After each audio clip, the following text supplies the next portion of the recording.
दोस्तों, क्या आपको कभी ऐसा महसूस हुआ है कि आप दिन रात मेहनत कर रहे हैं, पूरी श्रद्धा से नवरात्रि के व्रत भी रखते हैं, मंदिर जाते हैं, दान पुण्य भी करते हैं, लेकिन फिर भी घर की बरकत वहीं की वहीं रुकी हुई है?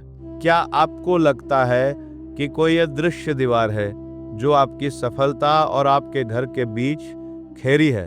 आज मैं आपसे एक ऐसा सच साझा करने जा रहा हूं जिसे जानकर शायद आपकी रूह कांप जाए। लाखों लोग हर साल चैत्र नवरात्रि में देवी माँ की पूजा तो करते हैं, लेकिन अपने ही घर के उस सबसे बड़े और गहरे रहस्य को भूल जाते हैं जो उनकी किस्मत की असली चाबी है। साथियों, जिस दरवाजे से आप रोज शान से अंदर आते हैं और बाहर जाते हैं, वही दरवाजा शायद चुपके से आपकी बरकत को बाहर भेज रहा हो सकता है और आपको इसका एहसास तक नहीं है। आज की ये चर्चा कोई सामान्य बातचीत नहीं है, बल्कि एक ऐसी आध्यात्मिक जागृति है जो आपके देखने का नजरिया बदल देगी। इस वीडियो के अंत तक मैं आपको वो एक गुप्त बात बताऊंगा जो शायद आपकी परदादी भी जानती थी, लेकिन उन्होंने कभी किसी को खुलकर नहीं बताया, क्योंकि ये ज्ञान सिर्फ उन लोगों के लिए था जो विश्वास की गहराई को समझते थे।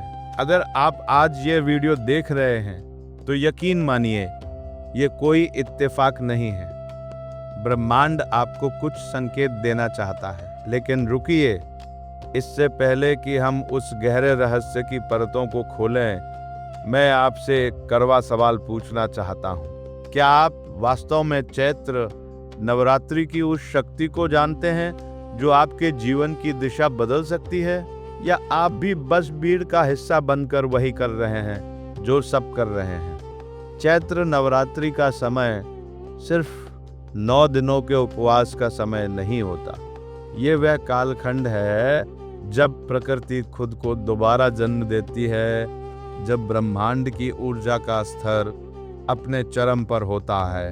प्राचीन ग्रंथों में कहा गया है कि इन 9 दिनों में दिव्य शक्तियां पृथ्वी के सबसे करीब होती हैं। लेकिन सोचिए, अगर आपके घर का मुख्य द्वार ही उन शक्तियों के स्वागत के लिए तैयार ना हो, तो क्या वे आपके जीवन में प्रवेश कर पाएंगी?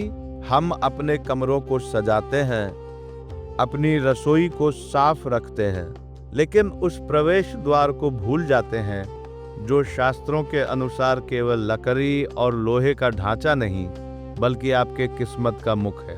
क्या आपने कभी गौर किया है कि कुछ घरों में घुसते ही एक अजीब सी शांति और सुगंध का अनुभव होता है, जबकि कुछ आलीशान बंगलों में कदम रखते ही भारीपन महसूस होने लगता है? यही वो बिंदु है जहां प्राचीन ज्ञान और आधुनिक जीवन का टकराव होता है। हमारे पूर्वजों के पास कोई बड़ी डिग्रियां नहीं थी, लेकिन उनके पास अनुभव की वो रोशनी थी जो आज के विज्ञान से कहीं आगे थी। वे जानते थे कि घर की दहलीज सिर्फ एक सीमा रेखा नहीं है, वो एक फिल्टर है जो नकारात्मकता को रोकता है और सकारात्मकता को आमंत्रित करता है। लेकिन आज के इस भागदौड़ भरे युग में हमने उस दहलीज की गरिमा को खो दिया है। हम भूल गए हैं कि नवरात्रि के दौरान जब माँ दुर्गा का आगमन होता है तो वे सबसे पहले आपके घर की उसी दहलीज पर खड़ी होती है। लेकिन असली रहस्य तो अभी बाकी है।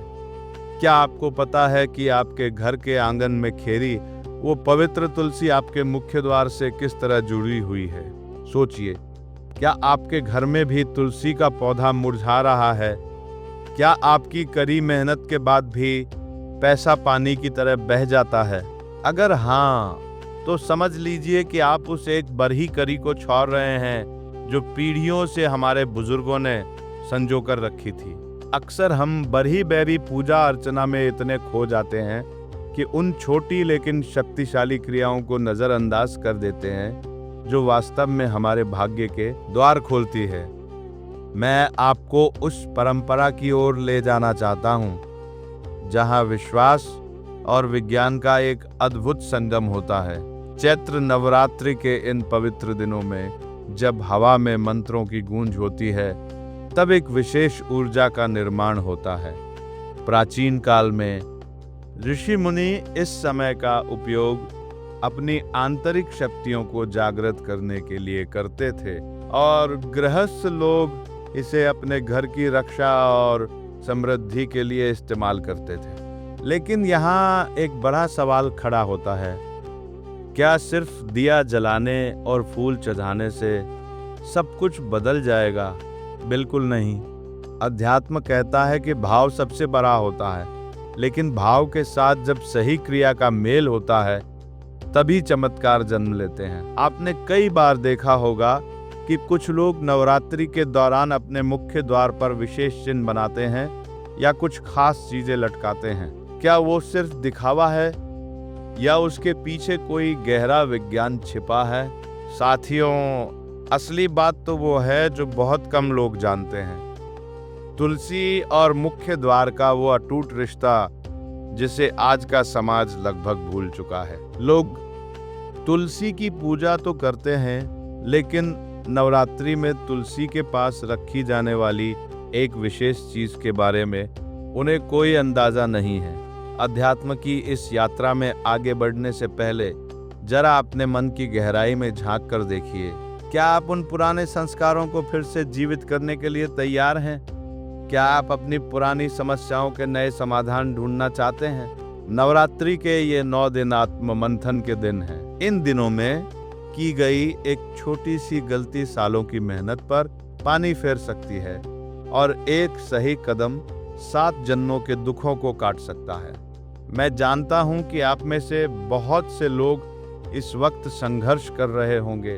कोई कर्ज से परेशान होगा तो किसी के घर में कलह का माहौल होगा। लेकिन क्या आपने कभी सोचा है कि ये सब शायद इसलिए हो रहा है क्योंकि आपके घर की ऊर्जा का संतुलन बिगड़ गया है? लेकिन रुकिए, असली रहस्य तो अभी आना बाकी है। मैंने अपनी लंबी आध्यात्मिक खोज के दौरान एक ऐसी बुजुर्ग महिला से मुलाकात की थी जिनकी उम्र 90 वर्ष से अधिक थी, लेकिन उनके चेहरे का तेज और उनके घर की बरकत देखकर कोई भी हैरान रह सकता था। जब मैंने उनसे उनके सुख और शांति का राज पूछा तो उन्होंने जो बताया वह किसी चमत्कार से कम नहीं था। उन्होंने मुझे उस परंपरा के बारे में बताया जो चैत्र नवरात्रि के दौरान उनके परिवार में सदियों से चली आ रही थी। वह परंपरा जो तुलसी के पौधे और घर के मुख्य द्वार के बीच एक अदृश्य सुरक्षा कवच तैयार करती थी। उस महिला की आंखों में एक अजीब सी चमक थी जब उन्होंने कहा कि लोग बाहर जाकर भगवान को ढूंढते हैं, जबकि भगवान तो उनके घर के द्वार पर दस्तक दे रहे होते हैं। उन्होंने मुझे बताया कि चैत्र नवरात्रि के दौरान जब प्रकृति अपनी पूरी शक्ति के साथ खिलती है, तब तुलसी माँ का स्वरूप और भी अधिक दिव्य हो जाता है। उस समय एक विशेष विधि के द्वारा घर की दरिद्रता को हमेशा के लिए विदा किया जा सकता है। लेकिन ये विधि इतनी सरल है कि लोग इस पर विश्वास ही नहीं कर पाते, और यही विश्वास की कमी सबसे बड़ी बाधा है। लोग सोचते हैं कि जब तक बहुत बड़ा अनुष्ठान ना हो तब तक फल नहीं मिलेगा, जबकि सच तो यह है कि भक्ति की एक छोटी सी लौ भी पूरे अंधेरे को मिटाने के लिए काफी होती है। क्या आप तैयार हैं उस प्राचीन सत्य को जानने के लिए जिसने कितने ही परिवारों के बुझते हुए चिरागों को फिर से रोशन कर दिया है? लेकिन क्या आपने कभी सोचा है कि आपके घर की तुलसी आपसे क्या कहना चाहती है? क्या वो हरी भरी है या धीरे धीरे सूख रही है? तुलसी का सूखना सिर्फ पानी की कमी नहीं है, बल्कि ये आपके घर की ऊर्जा के असंतुलन का एक बड़ा संकेत है। और अगर ये नवरात्रि के दौरान हो रहा है तो आपको बहुत सावधान होने की जरूरत है। प्राचीन मान्यताओं के अनुसार चैत्र नवरात्रि में तुलसी और मुख्य द्वार का एक ऐसा संयोग बनता है जो साल के किसी और दिन नहीं बनता। ये वो समय है जब आप अपनी नियति को फिर से लिख सकते हैं। लेकिन उस बुजुर्ग महिला ने मुझसे जो अगली बात कही, उसे सुनकर मेरे पैरों तले जमीन खिसक गई। उन्होंने एक ऐसी क्रिया का जिक्र किया जो आज के दौर में लुप्त हो चुकी है, लेकिन जिसके परिणाम किसी दैवीय वरदान से कम नहीं है। वह रहस्य जुड़ा था एक लाल धागे और एक पुराने सिक्के से। हाँ, सुनने में ये बहुत साधारण लग सकता है, लेकिन इसके पीछे जो प्रतीकात्मक अर्थ और आध्यात्मिक गहराई है वह आपको झकझोर देगी। और जब मैंने उस बुजुर्ग महिला से पूछा कि आखिर वो तुलसी के पास क्या रख जाती थी हर नवरात्रि में, तो उनका जवाब सुनकर मेरी आंखें भर आईं। मेरे साथ बने रहने के लिए आपका बहुत बहुत धन्यवाद। आपका यहाँ होना इस बात का प्रमाण है कि आप अपने जीवन में उस सकारात्मक बदलाव के लिए तैयार हैं जिसका इंतजार आप वर्षों से कर रहे थे। उस बुजुर्ग महिला की आंखों में आंसू इसलिए थे क्योंकि उन्होंने अपनी पूरी जिंदगी जिस सत्य को जिया था उसे आज की पीढ़ी भूलती जा रही थी। उन्होंने मेरा हाथ पकड़कर बहुत ही धीमे स्वर में कहा था, बेटा, लोग सोना चांदी और धन दौलत के पीछे भागते हैं, लेकिन वे ये भूल जाते हैं कि असली बरकत तो मिट्टी, विश्वास और एक साधारण से धागे में छिपी होती है। आज मैं आपको वही रहस्य बताने जा रहा हूँ जिसे जानकर आप भी दंग रह जाएंगे कि कैसे एक अत्यंत सरल क्रिया हमारे मन और घर की ऊर्जा को पूरी तरह से बदल सकती है। चैत्र नवरात्रि की शुरुआत में जब आप अपने घर की सफाई करते हैं और माँ के स्वागत की तैयारी करते हैं, तब उस बुजुर्ग महिला के अनुसार एक प्राचीन परंपरा निभाई जाती थी। वे कहती थी कि नवरात्रि के पहले दिन जब सूर्योदय की पहली किरण धरती को छूती है, तब घर की शुद्धि के बाद तुलसी के पास जाना चाहिए। लेकिन यहाँ एक बहुत महत्वपूर्ण बात है, तुलसी सिर्फ एक पौधा नहीं है, वह साक्षात लक्ष्मी का स्वरूप मानी गई है। उस महिला ने बताया कि वे नवरात्रि के प्रतिपदा के दिन एक कच्चा सूत या जिसे हम मौली कहते हैं, उसका छोटा सा टुकड़ा लेती थी। ये लाल धागा जिसे हम कलाई पर बांधते हैं, ये शक्ति और संकल्प का प्रतीक है। लेकिन रुकिए, असली बात तो उस छोटे से सिक्के में छिपी है जिसे वे उस धागे के साथ जोड़ती थी। उन्होंने मुझे समझाया कि एक साधारण सा सिक्का जो हमारी मेहनत की कमाई का एक छोटा सा अंश होता है, वह हमारे कर्म का प्रतीक है। जब हम उस सिक्के को तुलसी के पौधे की जड़ के पास मिट्टी के थोड़ा अंदर दबा के उस पर लाल धागा बांधते हैं या उसे पास रखते हैं, तो ये एक बहुत बड़ा आध्यात्मिक संकेत होता है। ये इस बात का प्रतीक है कि हम अपनी मेहनत, अपनी संपत्ति और अपने पूरे अस्तित्व को उस दैवीय शक्ति के चरणों में समर्पित कर रहे हैं जो पूरे ब्रह्मांड को चलाती है। लेकिन क्या आपने कभी सोचा है कि ऐसा क्यों किया जाता था? क्या ये सिर्फ एक टोटका है? बिल्कुल नहीं। इसके पीछे एक गहरा मनोवैज्ञानिक और आध्यात्मिक विज्ञान छिपा है। जब आप पूरी श्रद्धा के साथ ये क्रिया करते हैं तो आपके अवचेतन मन में एक गहरा संकल्प जन्म लेता है। आप खुद को ब्रह्मांड की उस सकारात्मक ऊर्जा से जोड़ लेते हैं जो इन 9 दिनों में सबसे अधिक सक्रिय होती है। लेकिन साथियों, यहाँ एक बात बहुत गहराई से समझने वाली है। क्या आपको लगता है कि सिर्फ धागा बांधने और सिक्का रखने से चमत्कार हो जाएगा? यहाँ एक बहुत बड़ा लेकिन आता है। वह बुजुर्ग महिला कहती थी कि अगर आपके मन में क्रोध है, अगर आप घर के मुख्य द्वार से प्रवेश करते समय चिड़चिड़े रहते हैं, या अगर आपके मन में किसी के प्रति द्वेष है, तो दुनिया की कोई भी पूजा सफल नहीं हो सकती।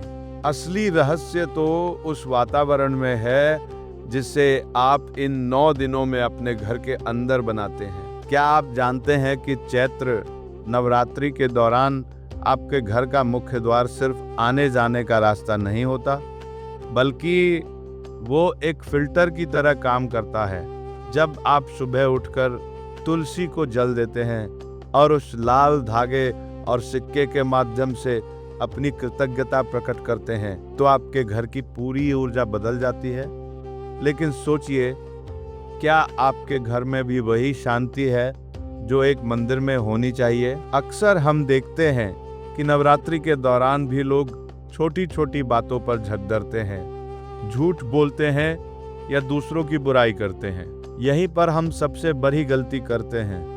वो बुजुर्ग महिला कहती थी कि जब आप तुलसी के पास वो सिक्का रखते हैं तो वह सिक्का इस बात का गवाह होता है कि आने वाले 9 दिनों तक आप अपने विचारों को भी उतना ही पवित्र रखेंगे जितनी कि वह तुलसी है। वह लाल धागा आपके संयम का प्रतीक है। यह क्रिया आपको याद दिलाती रहती है कि आपको अपने जुबान पर, अपने गुस्से पर और अपने लालच पर नियंत्रण रखना है। क्या यह अद्भुत नहीं है कि हमारे पूर्वजों ने अनुशासन और अध्यात्म को कितनी खूबसूरती से एक साथ पिरोया था? असली बात तो अभी बाकी है। जब चैत्र नवरात्रि के 9 दिन पूरे होते हैं, तब उस सिक्के और धागे का क्या करना चाहिए? ये वो हिस्सा है जिसे सुनकर आपको इस परंपरा की असली गहराई समझ आएगी। वो महिला बताती थी कि महानवमी के दिन उस सिक्के को तुलसी की मिट्टी से निकालकर उसे धोकर अपने घर की तिजोरी में या उस जगह रखा जाता था जहां आप अपनी मेहनत की कमाई रखते हैं। लेकिन इसे रखने का मतलब ये नहीं था कि पैसा अपने आप बचने लगेगा। इसका असली मतलब ये था कि ये सिक्का अब माँ दुर्गा और तुलसी माँ के आशीर्वाद से ऊर्जावान हो चुका है। यह आपको हमेशा याद दिलाएगा कि आपके धन का उपयोग सही कार्यों में होना चाहिए और आपकी मेहनत कभी बेकार नहीं जाएगी। यह सिक्का विश्वास का एक लंगर बन जाता है जो आपको आर्थिक संकटों के समय भी टूटने नहीं देता। सोचिए, क्या आपके जीवन में भी विश्वास की वैसी ही कमी है? क्या आप भी हर वक्त असुरक्षित महसूस करते हैं? ये परंपरा हमें सुरक्षा का एहसास दिलाती है। ये हमें बताती है कि हम अकेले नहीं हैं। लेकिन रुकिए, यहाँ एक और महत्वपूर्ण कड़ी है। नवरात्रि का मतलब सिर्फ लेना नहीं, बल्कि देना भी है। वह महिला कहती थी कि उस सिक्के के साथ साथ हमें इन 9 दिनों में किसी ज़रूरतमंद की मदद करने का भी संकल्प लेना चाहिए। जब आप दूसरों के जीवन में खुशियाँ लाते हैं, तभी आपके घर का मुख्य द्वार खुशियों के लिए खुलता है। अगर आपके द्वार से कोई खाली हाथ लौट जाता है, तो याद रखिए कि माँ लक्ष्मी भी अपना रास्ता मोड़ सकती है। चैत्र नवरात्रि आत्म रूपांतरण का समय है। ये वह समय है जब आप अपनी बुरी आदतों को उस अग्नि में स्वाहा कर सकते हैं जो आप अखंड ज्योत के रूप में जलाते हैं। लेकिन क्या आपने कभी ध्यान दिया है कि आजकल लोग इन सब चीजों को अंधविश्वास कहकर टाल देते हैं? लेकिन क्या अनुशासन, कृतज्ञता, दान और पवित्रता को अंधविश्वास कहा जा सकता है? बिल्कुल नहीं। ये तो जीवन जीने की एक कला है। वो बुजुर्ग महिला जब ये सब बता रही थी तो उनके चेहरे पर एक ऐसी शांति थी जिसे शब्दों में बयां करना मुश्किल है। उन्होंने कहा, बेटा, असली पूजा तब शुरू होती है जब आप मंदिर से बाहर कदम रखते हैं। इसका मतलब है कि नवरात्रि के उन 9 दिनों के बाद भी आपको वही करुणा, वही धैर्य और वही शांति अपने भीतर बनाए रखनी है। घर का मुख्य दरवाजा आपकी किस्मत का द्वार तभी बनता है जब उस दरवाजे के पीछे रहने वाले लोगों का दिल बढ़ा हो और उनकी नीयत साफ हो। हमें ये समझना होगा कि तुलसी, लाल धागा और सिक्का ये सब माध्यम है, माध्यम उस असीम शक्ति तक पहुंचने के। चैत्र नवरात्रि का ये पर्व हमें प्रकृति से जुड़ने का संदेश देता है। तुलसी का पौधा प्रकृति का सबसे बड़ा उपहार है जो हमें शुद्ध वायु और स्वास्थ्य देता है। जब हम उसकी पूजा करते हैं तो हम वास्तव में उस प्रकृति के प्रति अपना सम्मान प्रकट कर रहे होते हैं। और जब हम मुख्य द्वार की पवित्रता की बात करते हैं तो हम उस मर्यादा की बात कर रहे होते हैं जो एक खुशहाल परिवार के लिए जरूरी है। क्या आप भी अपने घर में वही मर्यादा वापस लाना चाहते हैं? क्या आप भी चाहते हैं कि आपके घर की दहलीज से केवल सुख और समृद्धि ही अंदर आए? तो इस चैत्र नवरात्रि केवल रिवाजों को मत निभाइए, बल्कि उन रिवाजों के पीछे छिपे संदेश को समझिए। अपने घर की सफाई के साथ साथ अपने मन की भी सफाई कीजिए। सुबह उठकर शांत भाव से तुलसी के पास जाएं, अपनी मेहनत का एक हिस्सा माँ के चरणों में समर्पित करने के भाव से वह छोटा सा सिक्का और रक्षा सूत्र वहां रखें। ये क्रिया आपको दिन भर एक सकारात्मक ऊर्जा से भरे रखेगी। आपको महसूस होगा कि कोई अदृश्य शक्ति आपके साथ है जो आपके हर कदम पर आपका मार्गदर्शन कर रही है। और जब आप इस सकारात्मकता के साथ अपने काम पर जाएंगे तो सफलता अपने आप आपके कदम चूमेगी। क्योंकि जब भीतर की दुनिया बदलती है तो बाहर की दुनिया खुद ब खुद बदल जाती है। अंत में मैं बस यही कहना चाहूँगा कि अध्यात्म कोई चमत्कार नहीं है, यह एक अभ्यास है। ये अभ्यास है खुद को बेहतर बनाने का। ये अभ्यास है विपरीत परिस्थितियों में भी अडिग रहने का। माँ दुर्गा हमें शक्ति देती है कि हम अपने भीतर के राक्षसों काम, क्रोध, लोभ और अहंकार का वध कर सकें। चैत्र नवरात्रि के ये 9 दिन हमें वो शक्ति प्रदान करते हैं। आइए इस बार हम एक नई शुरुआत करें। अपने घर के मुख्य द्वार को न केवल फूलों और बंधनवार से सजाएं, बल्कि उसे सत्य और प्रेम की सुगंध से भी भर दें। माँ दुर्गा से मेरी यही प्रार्थना है कि वे आप सभी के जीवन में सुख, शांति और विवेक का प्रकाश भर दें। आपके घर की बरकत बनी रहे और आप सदैव धर्म के मार्ग पर चलें। याद रखिए, विश्वास में वो शक्ति है जो पत्थर को भी भगवान बना देती है। अगर आप पूरी श्रद्धा के साथ इन छोटे छोटे बदलावों को अपनाएंगे तो यकीन मानिए आपकी किस्मत का दरवाजा जरूर खुलेगा।